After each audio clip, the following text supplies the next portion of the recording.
Hello friends, today's topic is time response of feedback control system. Here input is given to the system and according to input system gives output.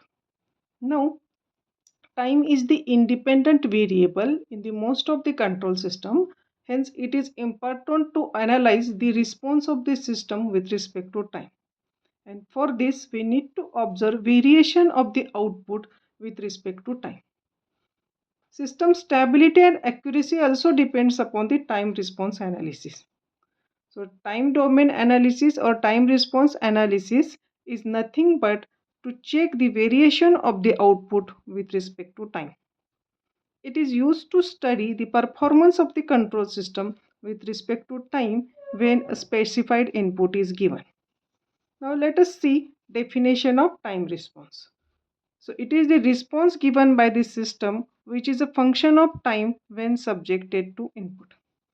To understand this concept, let us look at these two figures. So first figure gives input signal with respect to time with amplitude A, and second figure gives output signal with respect to time.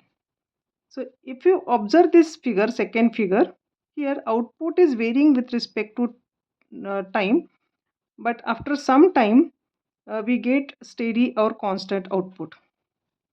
So this total response is called as time response, and this time response has two parts: transient response and steady state response. So what is transient response? It is the part of the time response where output is varying with respect to time. And second part is steady state response. So it is the part of the response where we are getting steady or constant output. So this time response has two parts: transient response and steady state response.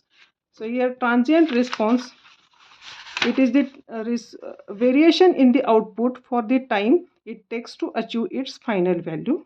And steady state response, it is the part of the time response when transient part completely vanishes.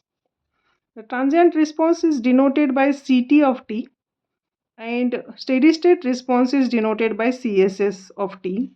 Therefore, total time response C of t is equal to addition of transient response and steady state response, Ct of t plus Css of t.